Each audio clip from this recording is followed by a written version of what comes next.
Don't look at me like that, bro. You know how it is. We're in Bradford, Leeds Road. Everyone knows. Yeah, traffic, let me guess, yeah? Yeah, well, traffic. Everyone knows, like I said. What time is it meant to be starting? Are we late? I have no idea. I don't pay attention to things like that. Listen, we're Asian, we're brown, we get a 10-minute window. I don't think it works like that in here, mate. Well, it definitely doesn't work like that with the parking. I tell you, the parking attendants, they're on your. Is this the way? Yeah, you know National Media Museum. Rita and Bob too. Did you know that was filmed in Bradford? No, not really. Not many people know. It's funny how they keep all that stuff underneath the tunnels in Bradford, right? True. Well, look, Carmen, I worked on that. She was fine as well. She is, but she definitely wasn't white. Yeah, she wasn't white. She looks more white there. She's kind of strange, well, you know. It's funny because you know you get your like 5-10 minutes of fame, and that's it. You go back to your own lives and stuff. You see this bit here as well, yeah? This is what always irritates me. Like, why?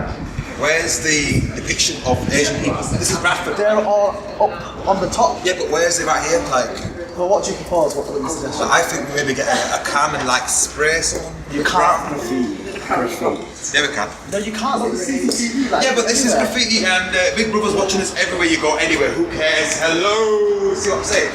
Yeah, they're watching us everywhere. That's a good thing. That's the only people that are going to be watching this. We're never going to get people like this watching us. Of course you will, but this is the walk of fame. This is what I picture. This is the only walk of fame you're going to get in Bradford. Are you crazy? Are you serious? Come on now. Seriously, come on. On a real, positive, man. No, on a real level, though, Gov, yeah. How many times have you seen a British Asian actually headline an act or headline a show like a British Asian Jonathan Ross? Or do you even think that in your lifetime you're ever going to see a British Asian that's what it's Will about. Smith? We need to be those. We need to create that. Do you know what I mean? We've not seen any British Asian icons on TV, so we need to create them and we need to become them. And we're in the 21st century and all that kind of stuff. Like, it can happen, mate. You know what? It's got to be positive. I think it can happen. You think it can happen as well. We can do it. We can get it done. well, trust me, mate. We're going to this event. How amazing would it be to like headline events like this? You know? It might be headlined by some British Asians. I bet you there won't be any British Asians in here. Oh, come on, seriously. Well, maybe on the posters, but then when you actually get inside, you'll be like, oh. I think there will be, you know. And you know what? If one place needs it, it's National Media Museum. The National Media Museum. No, a bit more culture. You know what? I still can't believe yet. Bradford lost its habit of culture to Liverpool. Yeah, I know. What was it all? I don't even know. It must have been the riots, you know. It just got too multicultural up here, did it? Well, that's the whole point. Capital of culture and everything. Oh, is that what it is? Right. Yeah. And what did Liverpool even get? L1. We could have done so much with that. We could have even built up Westfield that's been sitting there like a big hall for the last, 8 years, 10 years? I know. Well, it's a good thing that they're starting actually doing something with it now. Yeah, but it is actually going to be still a big hall as far as I'm concerned, because the only thing in Bradford is going to be that Westfield. So it's still a big hall. Yeah, but there's underground markets to be making again as well. What? Sunbridge Wells. Yeah, Sunbridge Wells. Trust me, man. I think Bradford's coming up, hopefully. Okay, well, I'll tell you what's not coming up. People here. Like, look, I told you, the event's not even started yet. Do you think? Well, of course. Sid sat there. It's good, man. Sid? Sid? Oh! It's not started yet, has it? I told you. Oh no, I've just sat here waiting for the list. Of course I've been waiting for you guys. It's been started. I told you it's going to start. Oh my. Leah's over here. Yeah, I was just waiting for you guys to just Okay, guys, calm down. If Leah's in there, she will Hopefully, Yeah, mate. just got it. just forget it. We'll get you another tea. Yeah, it's what, £2? Five So you eat. Seriously, come on. Okay, so where is it? Is it in the picture though? Yeah, just up the stairs. What, Right. this? Which way? That way there? Listen, if Leah's in there, she's obviously got some seats for us. We'll just stroll in like we always do. We're always like late. Calm down. I think we'll be fine. Is this it? Guys, shh. Oh my god.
England, West York's brown complexion, second generation son of an immigrant. Listen, you got me stuck up in a state of depression. My confession, no boxes or benches, engaging survival, raging waste tidal, tribal, that's our title. Habitats are vital, enslaved in rhythm and rhyme, from physical to mind. Stories revised and televised all the time. Kings and queens in distant dreams, but distant dreams coffee our scenes, brings us into my silent scream. Engaging violent scenes, this ain't no kind of being. I stay straight from the old scene.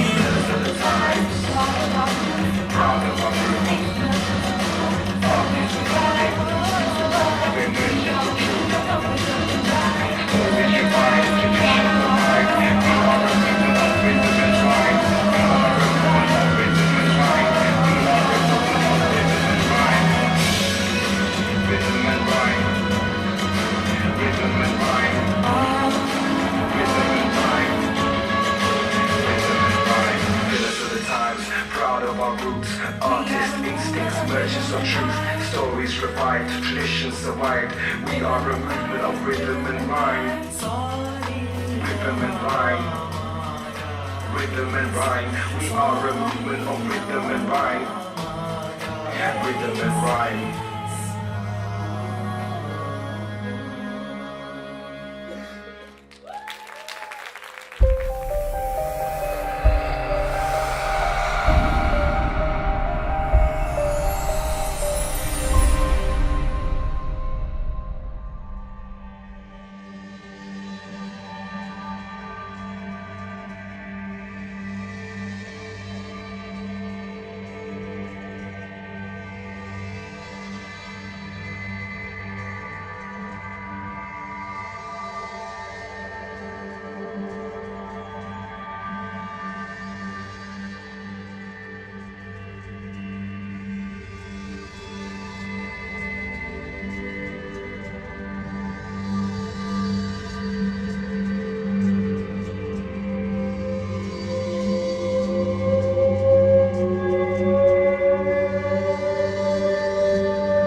Who am I? Who are you? Who am I? Who are you? You'll see, if you have the time or the patience for me. I aggravate, I motivate, I provocate and ting. Did you hear that? Not so brown now, right? I'm that wave on the sea rocks. I'm flowing free from the Saharan sands to the greens of the Himalayan lands. Inhaling dust from the lack of freedom, as dark as my melanin stands. Maybe I'm too complex. For me, for you, I'm a trifle. Like a dead bird, emigrating for a broken sky. My physical hands. I am no one, but I am more than none. Layers of maturity, complexity, and stroppiness. Bollywood, that's what they called it, right? Stupid. Over the top, flippant, non-serious. I am the son of the soul one, son of man. Call me Ben Adam. But isn't it the largest film industry in the world? With the largest audience, who sit up and take notice. The spirit of man, inhabiting myths as gifts from foreign lands. I alone am. Notice me, or don't. Your choice.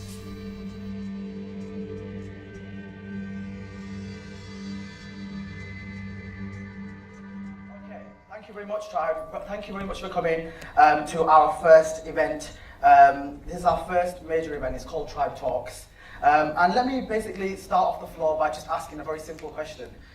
Let's just see how many of you actually know what you're here for. Anyone have an idea what they're here to see? No.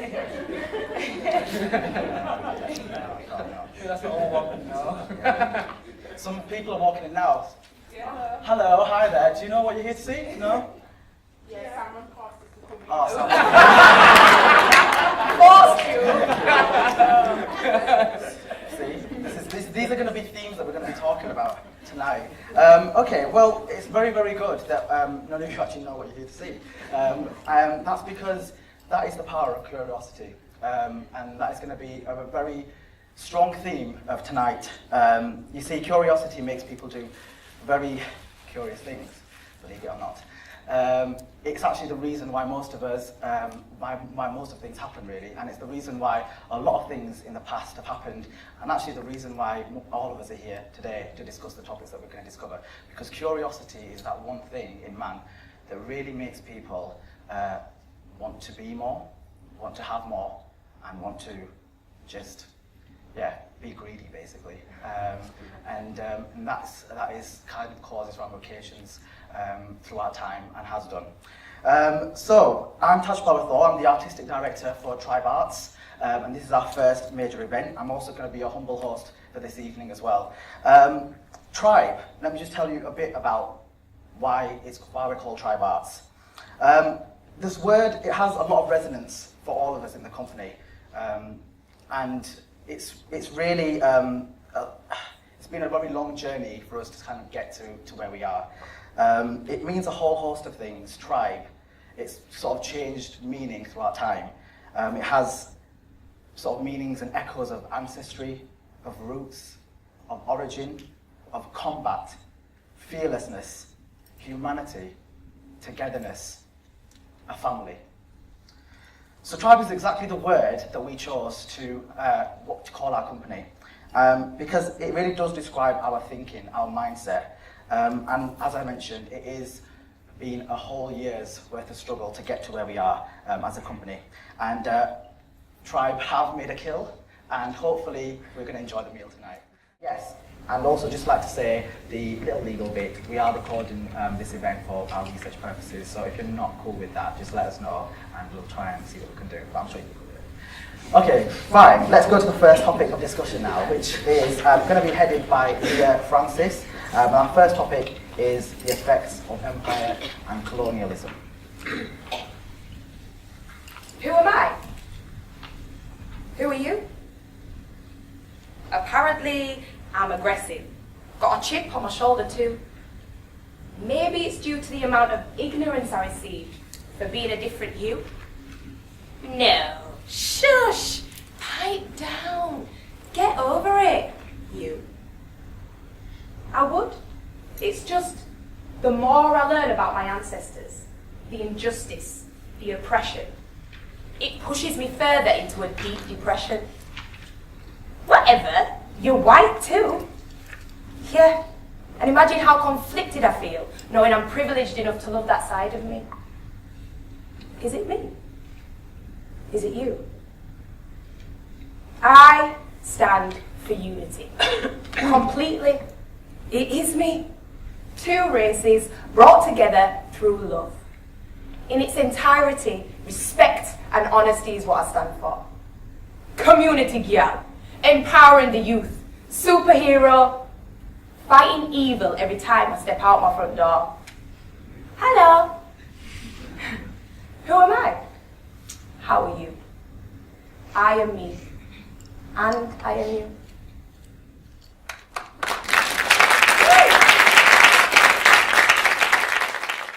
Don't we want to hold this? Does it work? Yeah, it's I have to wear it like on the stage. Well, anyway, what I was going to say is because I'm not really I don't know loads about. I didn't know what this event was about. We actually sat together saying, what are we even doing? We were like, it was something different. And I said, it's £6.50 for a 3-course meal. Obviously, we're going to go.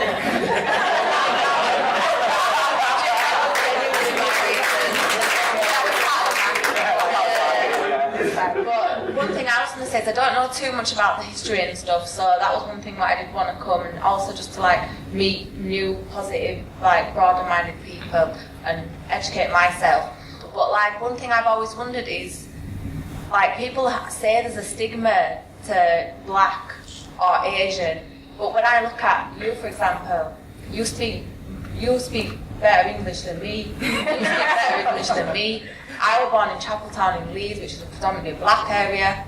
So I'm born a white girl in a black area where I was a minority and I had to take the grief because I was a minority. And one thing that's been picked up in this, which I never thought about, was the way you said it was it's sort of like a post-traumatic stress, and it is a sort of therapy that, you know what, these people have been through so many years of enslavement and torture that, yeah, okay, it does have a knock-on effect, and I've been through a lot in my childhood that's had a knock-on effect on who I've become, and putting it like that made me think that, you know what, this is maybe what has made these people seem more aggressive. But then again, there's a lot of black people that have been born into more privileged societies. One of my best friends, her dad's from Aruba, and he's a teacher, he speaks posh, and I go to their house and I'm like, they've got a bar house, they live in Ramden.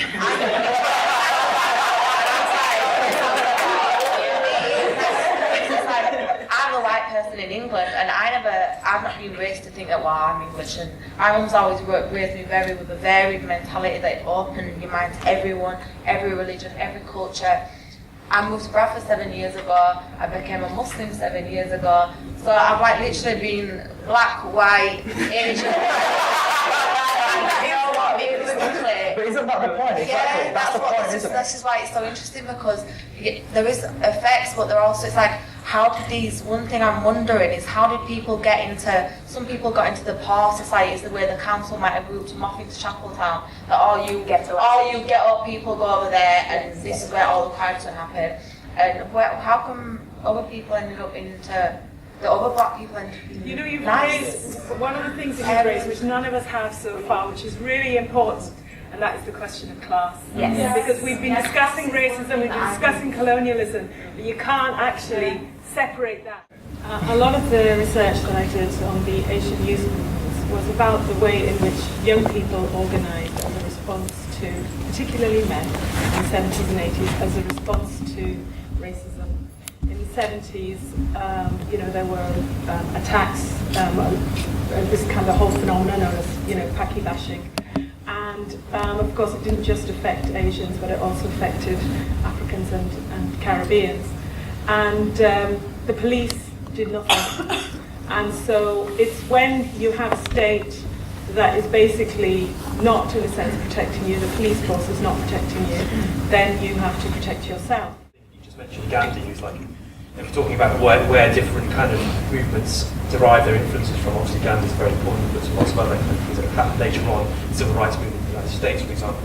And why is Gandhi so successful? Because he has a transnational movement that connects what's going on in India to the UK. He worked in South Africa in the late 20th century. You have people across the world writing to him. If you look at all of his collected works, if you get online, he's corresponding with people all over the world. It tends to be taught as kind of Indian history, but actually it's global history, and the success of his movement is precisely because of its transnational appeal. And kind of ironically, you could say, somebody asked me about the use of empire. Well, in a way, he used the empire networks. He used the networks of the colonial system themselves to subvert and to critique the colonial state, the colonial system, the empire as a whole. So I think that kind of transnational element to what we were all talking about is something that is rooted in a particular kind of technique of anti-colonialism as well. I've got a quote here, and I just want to pick your thoughts. And maybe you've already answered it, but I'll just read out this quote by a Cambridge academic, Robin Bunce, and he said, "There is a fundamental danger of erasing the very notion of a struggle at all. I've been researching this for 4.5 years, and there have been so many occasions when people have said to me, there was no black struggle to Britain, you're thinking of South Africa or America." So, can I leave that on a cliffhanger, I'm afraid? Sorry about that. I'm going to have to leave it on a cliffhanger. So yeah, does anybody have any points just with regards to that particular subject about civil rights and revolution, or any experiences that they'd like to talk about? Yeah, we do. Can someone take up a mic? The point about the Bradford 12.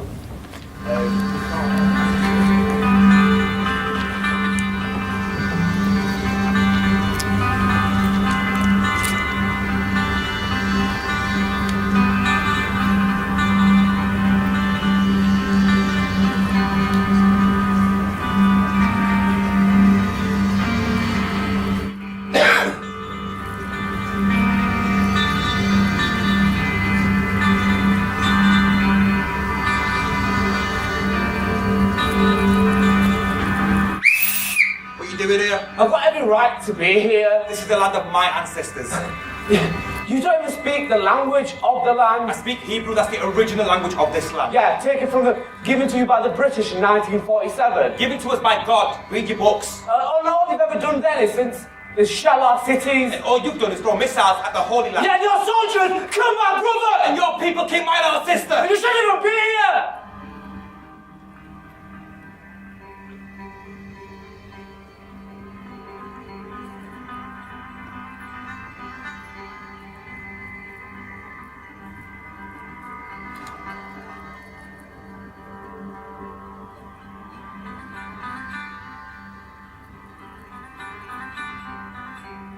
How old was she?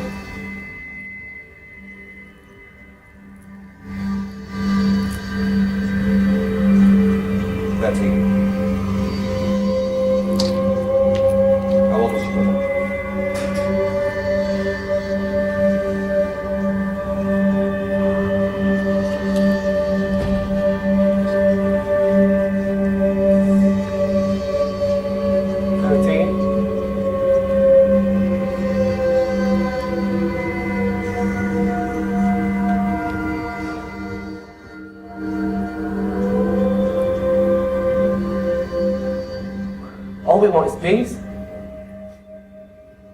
And what you think we don't?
So you've got the 80s where the Rasta movement became more prevalent amongst, if you like, black British-born people. And so you aspired to that. So the whole movement of back to Africa, you know, you wasn't even going back to where your parents came from, you know, it was the Caribbean, you were going to Africa, that you'd never even been to this place. Hey, we're going back to Africa and we're going to live off the fat of the land. And that was enough, but really that was a metaphor of understanding identity. So that stuck with me, and it really is still with me today. Even though I know that I'm born in Britain, the only time I'll go, oh, I'm British, is when I'm travelling and they're trying to tell me I come from somewhere else. And is that your passport? You know, because I get that a lot, you know. Is this really your passport? You come from Sudan or you yeah. And that's when I think, no, I'm British, but really in my heart I don't feel that. I'm going to just read these two short things to me. The elders always saw themselves as outsiders, whereas the youth of today believe they have the right to stay here We were born here. We contribute to society, to the communities. This is our home. We might be a Pakistani minority, but we're British citizens. We're British, so we deserve equality and everything. Now, one of the things that struck me when I read these was that what were the slogans of the Asian Youth Movement? Come what may, we're here to stay, here to stay. Black people have the right, here to stay, here to fight. Now, what is extraordinary is that in 2001, we're not talking here about the second generation. Their parents were the second generation. This is the third generation. And they're saying exactly the same things because they are demanding and asking for rights, which have, it's civil rights, which actually they have not been granted. And so it's almost like repeating itself So because have of we, the have we experience moved, of because racism. that's the point that I kind of wanted to make in my sort of Yeah, I'm opening going to speech. say the slogans that you said, these were also slogans amongst Absolutely. black They people. were right across Yeah. the anti-racist. And you know how you're just picking up your book? Let me just pick up my book. Yeah. Everybody has picked up a book. That's your book. Everybody there, you can all buy, by the way. You can all buy. So that's how where I slip now because everybody had pick up book. So everything that you said, everything that we talked about, talking about a revolution is in here. Come what may, we're here to stay is in here. Riots is in here. Everything, because this book is about the 70s to present. That black British, it talks about the punk rock movement, it talks about the Asian, it talks about everything because all those slogans, you talked about the Asian community identifying as black at a period of time. So during the 1960s right up into the 80s, they identified as being black. There was a shift, and that I thought that shift was about the shift of shame. Oh, I don't want to be identified with this, but it was a political sense in terms of identifying collectively to get the job done. And then there was a split where people said, actually, I'm not black, because the whole thing of was people then looking at black as being a negative, yeah. Whereas amongst the communities, black was a positive and still is a positive today. It's a sign of identifying the struggle, yeah, the resistance. That's what it is. It's not about, oh, you're black and brown. It's not that, because then we're just talking about shades of skin. Of the whole, all the topics tonight, this is the end game. Yeah. It comes full circle. Yeah. This is the end game of colonialism. When you colonize the people, you integrate them into your society and then they repeat your rhetoric. So then you find black and Asian people saying, these Polish people are coming in.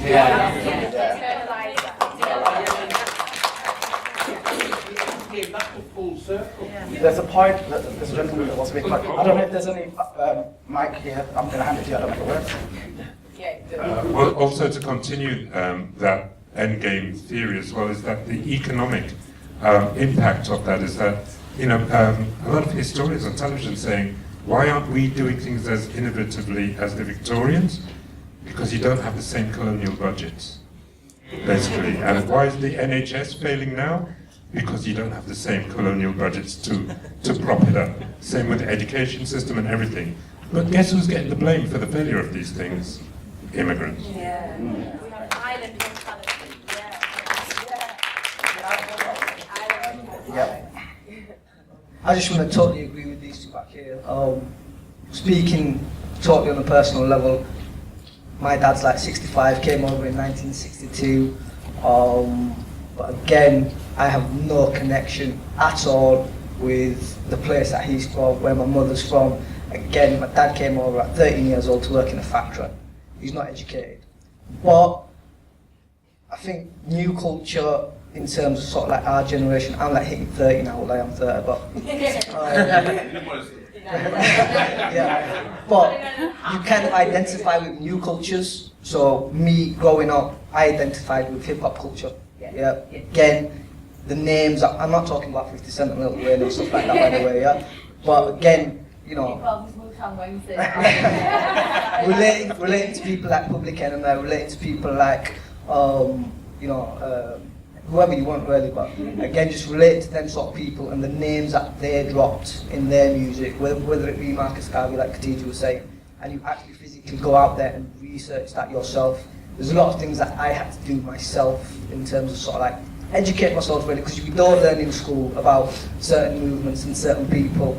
And again, I think it is a lack of sort of knowledge of self, really. Yeah, and I think that's where it comes down to. There's no pride if you don't know what you are, if that makes sense. So you have to can't really be proud of yourself. I think Alice has something to say. Small point, because we've been talking about the responsibility of families, etc., etc. Now, of course, there's always family responsibility, but there's also responsibility on the part of society.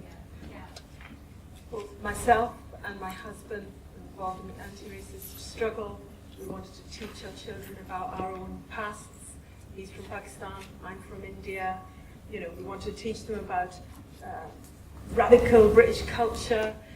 We wanted them to speak their dad's language, actually, because I never spoke Hindi or Tamil very well.